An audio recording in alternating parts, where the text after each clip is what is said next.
Hello, bonjour, kamusta?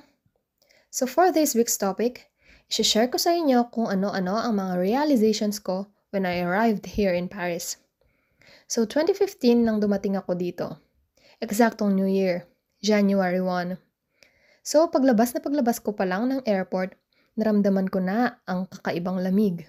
As in, sobrang lamig. Winter season kasi noon. So isa yon. Kung sa Pilipinas sobrang init, dito sa Paris mas madalas ang taglamig. At kung minsan ay nagyayelo at nagsusnow pa nga. The other thing that caught my attention back then was kung gaano kabilis ang sistema nila dito. Hindi lang sa transportasyon, kundi sa lahat ng aspeto talaga. Healthcare, appointments, sa trabaho, sa kahit ano. No wonder kaya maasenso ang kanilang bansa. Kasi every second counts. Totoo nga na time is gold para sa kanila. Walang Filipino time. Isa pa ay ang disiplina. Yun bang parang hiyang-hiya ka kapag na-realize mo na nagkamali ka at may nagawa kang against sa culture nila? Bawal ang magtapon ng basura kung saan-saan.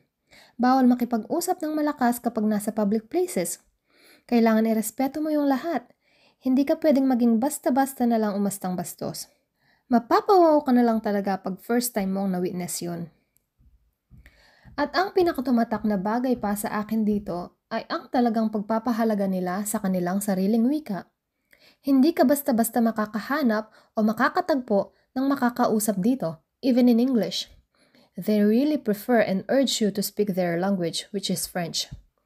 Dahilan nila is nasa bansa kanila, so you must learn how to speak their language. Tama nga naman din. Nakaka-frustrate lang minsan kasi di madali matutunan salita nila.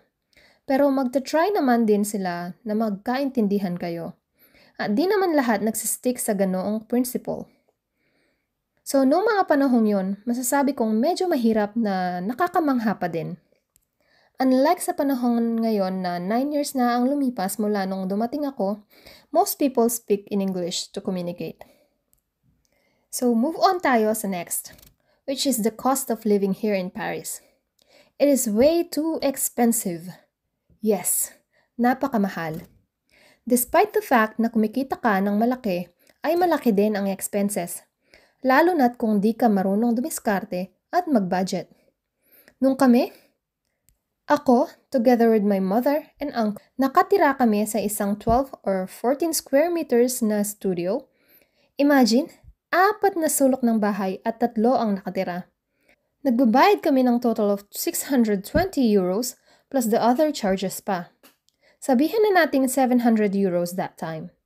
So 700 euros multiplied to 60 pesos is 42,000 pesos a month na. 12 or 14 square meters lang yun Kaya ayos na din ang 3 kaming magkakahati-hati sa bills, even though ang sikip-sikip namin. At kung kumilos kami ay talagang limited lang. Ganun talaga. So there you go. I think that's it for this week's video. Yung iba siguro sa mga susunod na videos na kasi medyo marami pa. Thank you po sa panonood. Have a good day. Merci. Thank you. Salamat!